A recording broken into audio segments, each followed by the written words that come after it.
groups that we are engaging with this election cycle. We are working to engage all faiths, and the Republican Party wants to have all faiths represented.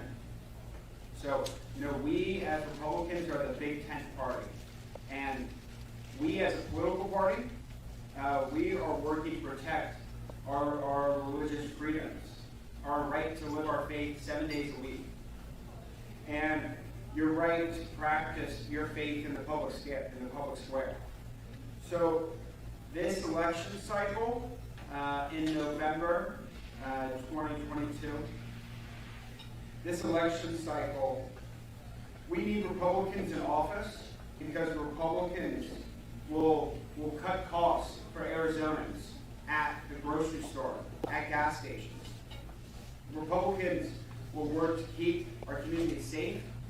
We will reinvigorate job growth and restore excellence in our education systems and give parents the right to choose what is taught to their children. And really, we are working to provide equal opportunity to every student to chase their dreams. So we are really working to educate voters and to bring all people of faith together. So I would just want to encourage all of you as people of faith to get involved this election cycle, to get out and volunteer, and to vote your biblical values. There's endless of opportunities to get involved within our Republican Party, and especially right here in Arizona. So I couldn't tell you enough how each one of you would make a major difference in who is elected, who is representing you in your local school board elections, your city council elections, and then this election cycle, obviously all the statewide elections, whether it's in Senate and in Congress. So again, I really want you all to know that you can make a major difference in this upcoming elections. And we have our team here, our Arizona team. We have Chris Escobedo, who is our RNC statewide director here in Arizona. I'd love for all of you to introduce yourself and get to know Chris. He's a very nice guy. Okay? And then in the back as well, and then this is Chris. And then in the back, we have his team as well, who I think, if you all want to stop by. So we're also very fortunate to have my coworker back in DC, the National Director of Training, Brian Ruddle. So I'm going to turn to Brian, and he's going to tell you a little bit more on how to get involved in this election cycle. Thank you, Nick. I think one of the biggest things that is important for the Eastern community, and really any community looking to get involved, is that if we are looking to build a movement, if we are looking to build a grassroots infrastructure, the power exists in this room. The people sitting at the table with you is going to be our strength in politics. Politics, campaign work is not a single player sport. It requires teamwork. It requires community. Our team is building a new type of grassroots infrastructure, one that really kind of changes the power dynamics that maybe we've seen in politics in the past. Essentially, what we're trying to do at the Republican National Committee is flip the script and really change our mission to one of, we work for our volunteers, not the other way around. Our job as RNC staffers, as field organizers with the Arizona GOP, is to make sure that at the end of the day, we are giving you the tools to lead. Because at the end of the day, we can't lead a community. This is your community. This is your state. This is your country. We have a lot of different ways that I can get involved with our team. We have team meetings, simply sitting down and having a meal with your fellow conservative biblical voters, organizing a Bible study and a block walk. There are many ways to get involved, but your voice needs to be heard. You have a powerful story.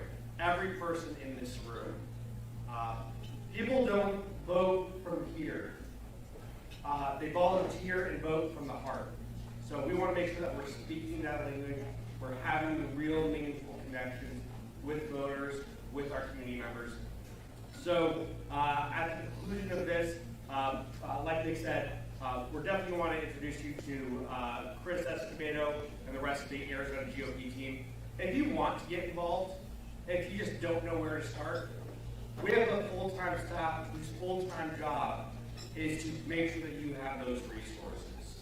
They will sit down with you, take you out for a cup of coffee, get you the tools necessary so that you can lead in your own network, in your own community.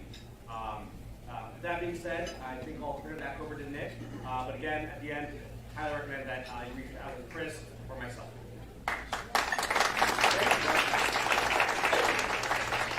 Thank you, Brian, very much. So, a couple last things. I also would very much encourage you to work with my good friend Sam Dharma here as well, and the Assyrian American component of Global Alliance. He's working very hard, and it's been a pleasure to get to know him. And I can see the passion, and I can see how much this really cares to him, and I have noticed that as I've met each one of you. So I'm looking forward to speaking and staying after and meeting all of you. And thank you again for all coming, for joining us today. Next speaker, we are very lucky to have none other but the mayor of Glendale, Jerry Wires, who I will be turning the time over to. But thank you again, and I'm very happy to be here. So thank you for having me.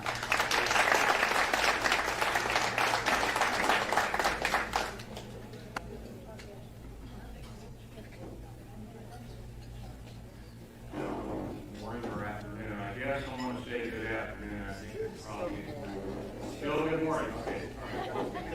All right. So anyway, Jerry Wires, Mayor of the City of Glendale. I've been mayor now for 9.5 years. I'm in my third term right now. And recently, as of 2 weeks ago, I decided to run for a fourth term, which is tells you I'm not exactly right. Okay? But I love what I do. What I wanted to talk with you briefly about what happened 9.5 years ago when I first became mayor. I got sworn in on Tuesday night, took the oath. Wednesday morning, about 11 and a half hours after I got sworn in, I went in City Hall, and they had a very, very short, very quick meeting somewhere in City Hall. I'd never been inside of the building because the previous mayor didn't allow me inside the building after I won. There was no transition period whatsoever. Those of you that might remember, the city of Glendale was struggling 9.5 years ago. Really struggling. As a candidate, I knew they were struggling, I just didn't know how severe the problems were. The second meeting I had after being sworn in, 11 and a half hours later, they took me in a very small room. They closed the door and they said, Mayor, you're going to want to sit down. I went, oh, don't do this to me. I want to sit down. I said, just what? Just what? They said, when you say you need to sit down, to me that's just like my wife going, we need to talk. That's not going to be good for me, I can tell you right now. And I said, what? They said, we need you to declare bankruptcy for the city of Glendale. 9.5 years ago. We were in trouble. We were in serious, serious trouble. I can tell you 9.5 years later, our bond ratings have all been increased. We've refinanced our bonds in the tune of almost $200 million that the taxpayers don't have to pay. Ray Milner and I and the rest of the council just approved a budget Tuesday night of over $1 billion for the city. Things are perfect. Things are going fantastic. So I guess the two messages that I really want to share give you an idea of where the city was then, where it is today. And I truly believe that reason that we're there today was not too long after I became mayor, after I found out how terrible the city of Glendale's budget were, our financial issues. I kept thinking to myself, why don't they start their meetings with prayer? I don't understand this. I served 8 years in the legislature with Senator Gray. we always started our meetings with prayer. The years that I was in the House of Representatives, 8 years, the state went from a deficit to a budget, $1 billion budget in my last year. Yet the city of Glendale is asking me to declare bankruptcy. And so at a meeting, I said, I would like this council to consider opening our meetings with prayer. And my vice mayor very, very quickly said, we don't need prayer. I'm not kidding you. We don't need prayer. We have a moment of silence, and that should be good enough. And I typically talk frequently way before I think. I have a bad habit of doing that. And very quickly I came back and I said, Vice Mayor, with all due respect, I can think of thousands of teachers that pray every day for a moment of silence. And the whole audience started laughing. He said, well, I didn't think that was very funny. Actually, I thought that was one of my better ones. So think about this, folks. We got our prayer approved by one vote. I had one man in the council at the time. The best thing that he ever did, the entire time I was in the council, was support of you when we started prayer. After we started prayer at the beginning of our meetings, the city of Glendale, the city started getting better, and continually kept getting better and kept getting better. You cannot be afraid. You cannot be afraid to ask for help. And I'm telling you what, I want help from the top guy. Because there's one guy that has everything in control. He runs things. We just think we do. There's one guy that controls things. And until you ask for help, I'm not going to get you help. Bishop, am I wrong? He knows it better than I do, but I tell you what, that's a pretty good guy. So anyway, the other thing I want to tell you, the city of Glendale was struggling. We were really struggling on everything. And our citizens kept saying, we need a parade. We used to have a fire parade. We need a parade. And I thought, I don't want to have a fire parade. I want to have a Christmas parade. So I went to the city manager at the time. City manager said, oh, we're going to do a Christmas parade. Why can't we do a Christmas parade? We can do a holiday parade. We can't do a Christmas parade. I don't understand. Well, you know, it's the separation of church and state. Folks, that's not what our Constitution says. Our Constitution says the government cannot tell you how to worship, and it can't prevent you from worshiping. It doesn't say that government can't participate. It doesn't. Show me in that Constitution anywhere it says city of Glendale can't have a Christmas parade. Nobody's been able to do that. We started a Christmas parade, not through the city of Glendale, myself, through lots of people that believed in the fact that we should have a Christmas parade, celebrate the very reason for the season. We now have the largest parade in Arizona. Not the largest Christmas parade, we have the largest parade flat out, period, in Arizona.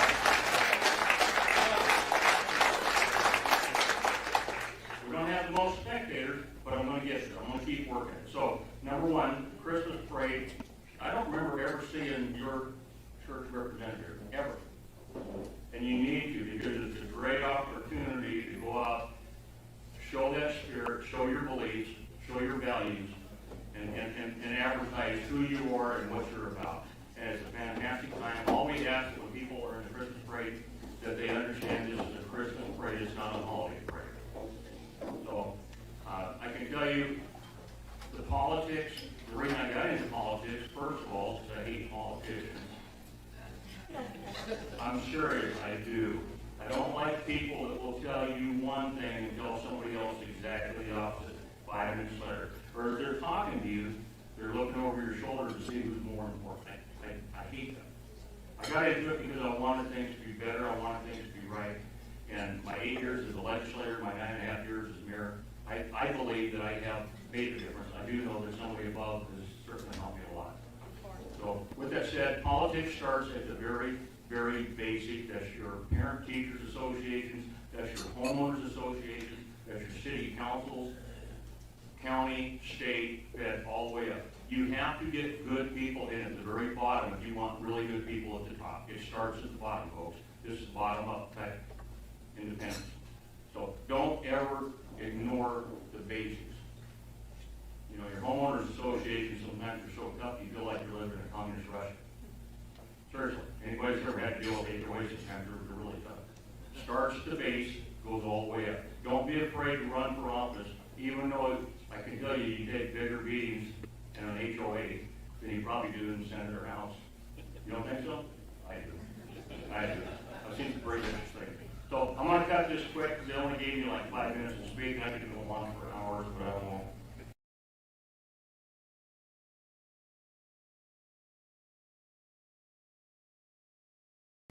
So vote Republican, get involved, run for office yourself, support the ticket is going to get us out of these troubles. I'm tired of paying $180 to fill my gas tank. Thank you.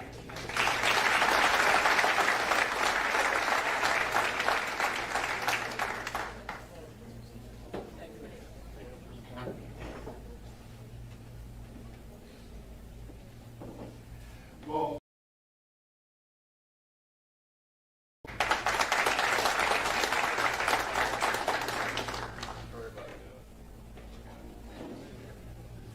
Well, welcome everybody, and happy Father's Day to fathers and grandfathers, both physical and spiritual fathers and grandfathers.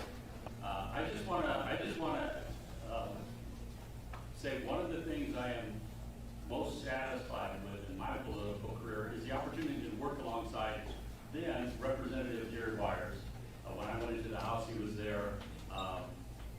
I learned some good stuff from him, and I've appreciated, and I'm so thankful that Glendale, the city of Glendale does not have term limits, because I like the fact that he's still running for office. I thought he was crazy when he decided to leave the legislature to run for Glendale, because it had been basically run off the rails. But he took up that challenge, and he accomplished great things. So I appreciate all that Mayor Wires has done for not only Glendale, but for our state and our West Valley.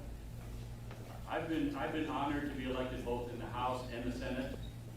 Honored to sit at the table with hopefully our future Secretary of State, Shauna Bullock, who works in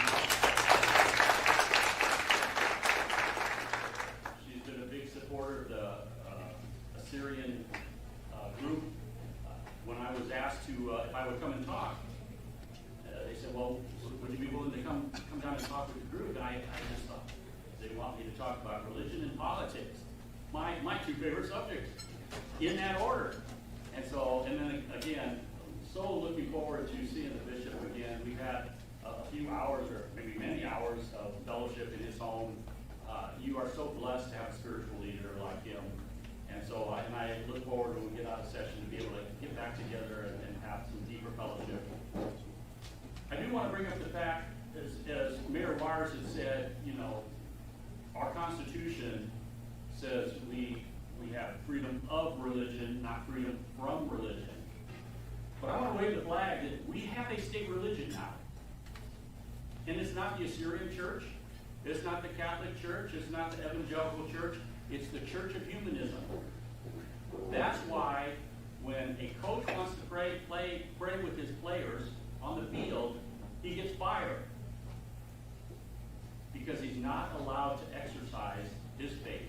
And those players are not allowed to exercise their faith. Why is that? It's because the church has been basically passive.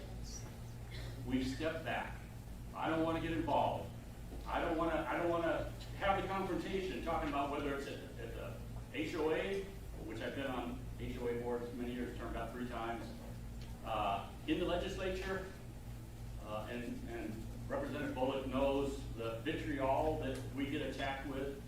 If we are going to be so passive that we're not willing to stand up for what's right, we will be rolled over, and that's what's happened in America. And the Republican Party is not our savior. But the values of the Republican Party basically are our biblical values. And if each one here isn't willing to take an aggressive stand to say, I'm going to get involved, we will continue to see our country corrode away. I'm going to give you a three-point sermon in probably less than 2 minutes. Please don't time me. And I think I shared this with you, Bishop. The first one is ability. We have the ability to run for office. Remember Matthew 25, where Jesus talked about the talents? He gave to each one talents. those talents were abilities to do things. He used monetary value, but we look at talents as capabilities, but he was talking about money, but it's the ability to do something. We have the ability, which means we also have the responsibility.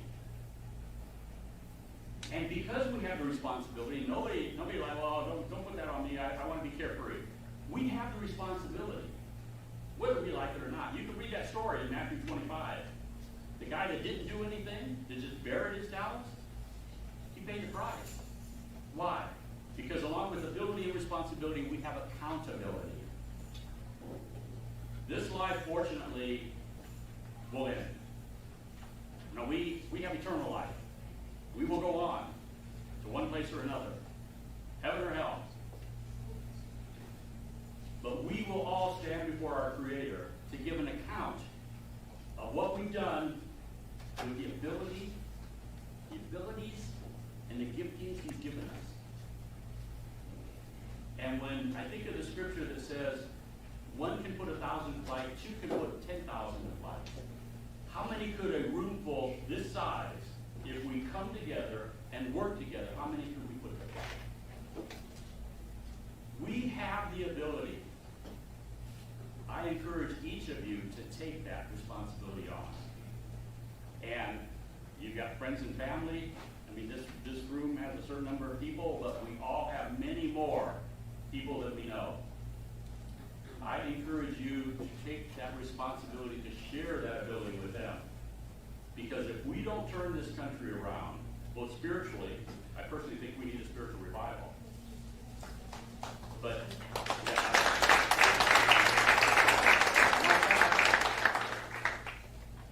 but if we don't turn this country around, we will continue to see heartache and devastation.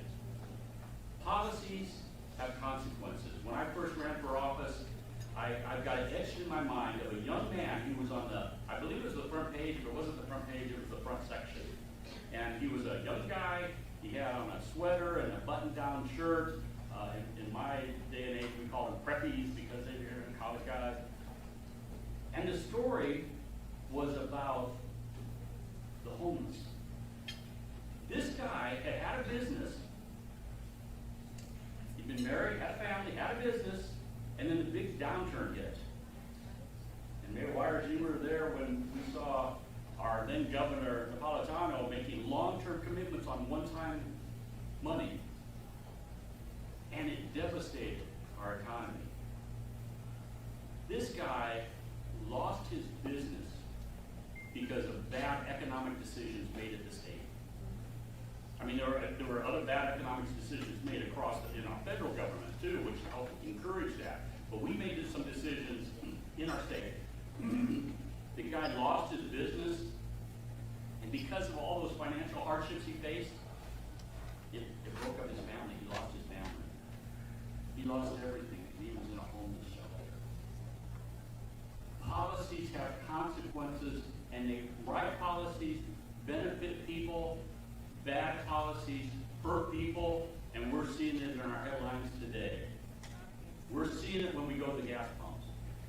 We need Republicans in office that will make the right decisions and bring in the right policies that will be beneficial for people.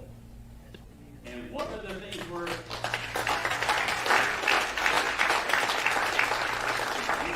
I think that is you're applauding the truth, because that is the truth.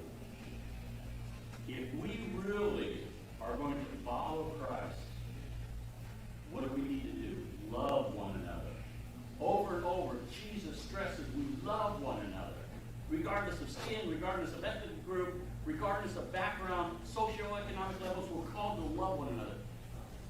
One of the greatest ways, maybe I shouldn't say the greatest ways, one way we can love people is to get involved and get the right people elected so that we have the right policies that produce the right results. And that's in every office. And I want to echo again what the mayor said. There may be some people here that are called to get involved in politics, to actually run for office. I read Tom Menary's book, Why We Cannot Remain Silent. And that's what it's like, oh, okay, well, I suppose if I'm gonna do everything I can, that may, and there was an open seat in my district. That's why I ran. Regardless of what level God is calling you to exercise your faith, whether it's voting, whether it's, and I appreciate Cam, he was talking about getting involved, and then I found out we had a table back there, and so he went back there to sign up to get involved, to volunteer. However you decide to get involved, if you don't get involved, we will pay a price, and people will suffer for it. We need to get involved. I encourage all of you to pray about it, decide what level of involvement you're gonna have, and then encourage each other. That's one thing about the church. We're called to encourage each other, provoke one another to love and do good works. Well, getting involved in politics is good work if you're pushing the right values. So those are my 3 points. We will stand before our God and give an account. We want to make sure that we've done everything we possibly can to use every single ability, and the minimum of that is to register and vote. That's the bare minimum. And then ask God, what else do you want me to do, Lord? We're a service. One of the guys that was coming up and delivering stuff, he said, I'm just a servant. That is huge. That is the best thing we can be, because that's what Jesus was a servant. I'm a public servant. We're here to serve. I know Representative Bowles feels the same way. I'm sure Jerry Wires and Councilman Member Ray Malinar feel the same way. As followers of Jesus, we're here to serve. Let's serve. Thank you.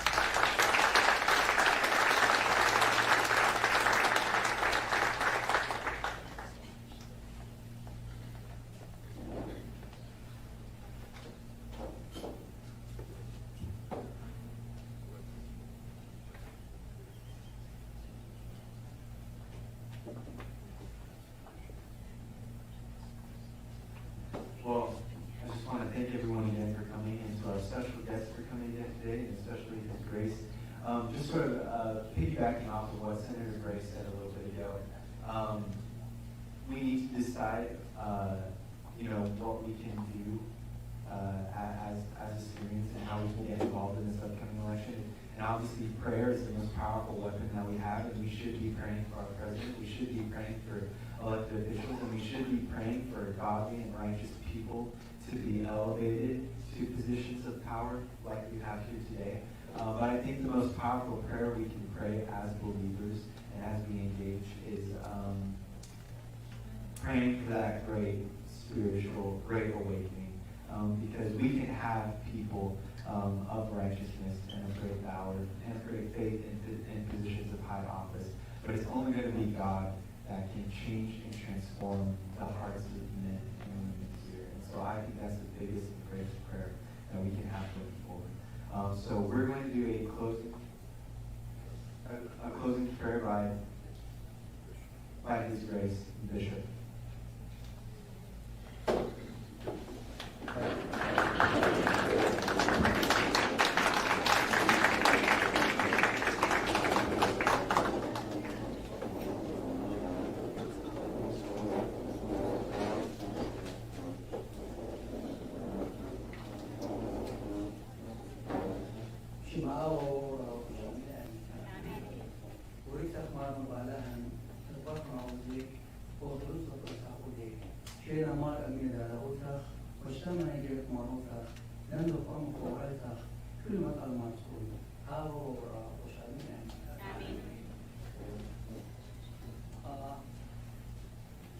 Please be seated. My capacity as the Bishop of the Senator of the East, Western Diocese, I want to wholeheartedly welcome Honorable Mayor, Senators, and our civic leaders that they came and gave us honor to visit our church community. Please be assured that this church has been established from the first century in the first half century of the Lord was established by the apostles of the Lord, namely St. Thomas, Margagay of the 12, and Adi el-Mari from the 72. And our forefathers, they were so convicted to the faith of the Lord Jesus Christ, they spread the faith all over the neighbor's country. And they covered even to the Asian continent at home. They reached China, Mongolia, Japan, and we have monument till now in Japan.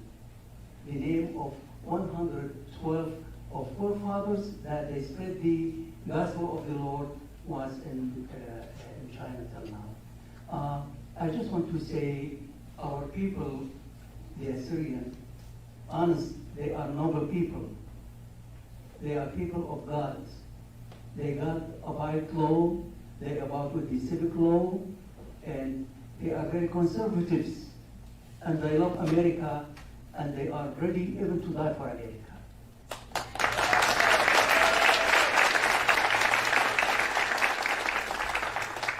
I was telling our beloved senator that America is in my heart. I'm praying for America every day, and I wish to see this great country to be the greatest in the world. It will come through your efforts, from the dedication of our people, that they will support all of you, of your endeavors that you are doing very well to make America great. I want to thank you all. Thank you for coming. I wish this not the last one of your visit, but you will come as often as much, because we love to see you here. And I myself, with Mr. Sam Dermo and other people, we will come and see you at your office personally. Thank you so much. May God bless you, and God bless America. Thank you.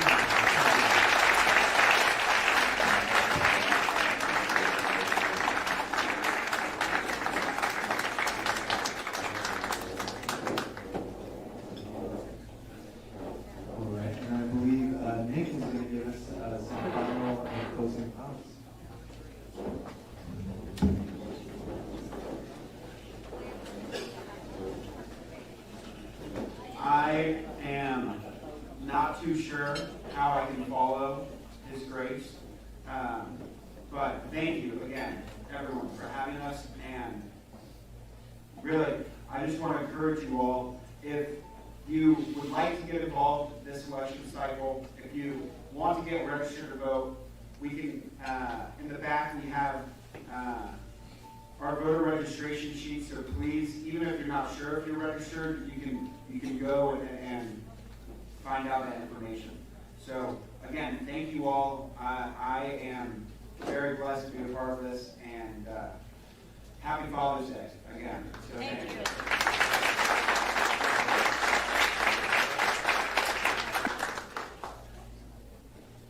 So also, we have a training for you to really know how to get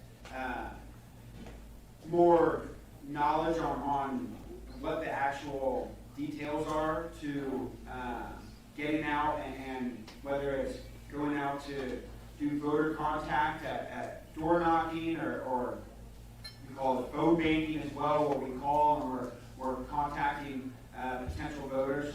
So we have a training on how to learn all this information. Brian is ordering this training, and Chris, it will be tomorrow between the times of 10 and 4. And I don't have the exact address, but we will have that also in the back end. We will get that to you. So I encourage you all to come join us tomorrow as we are doing the training. So please, you are all welcome. And again, thank you very much for having us. It's been an absolute pleasure.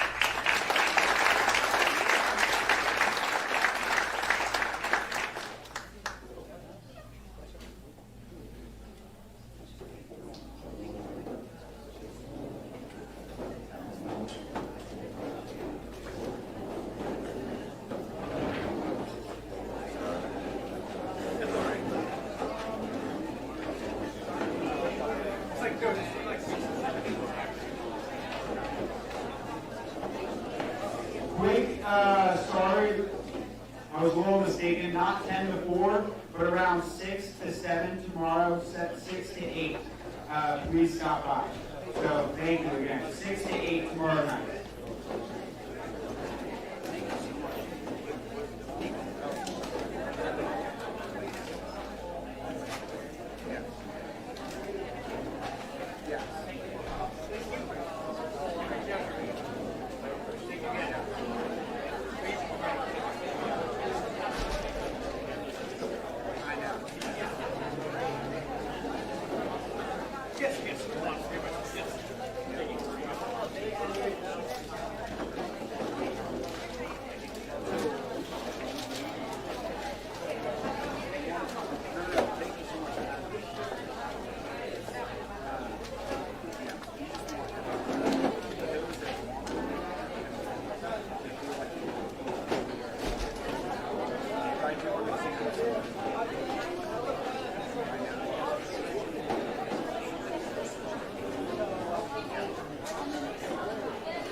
Thank you so much.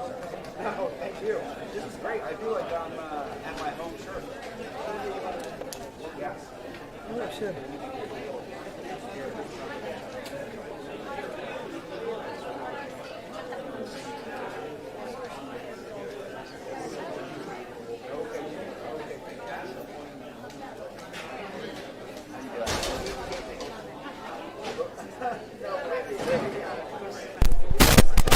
Oh.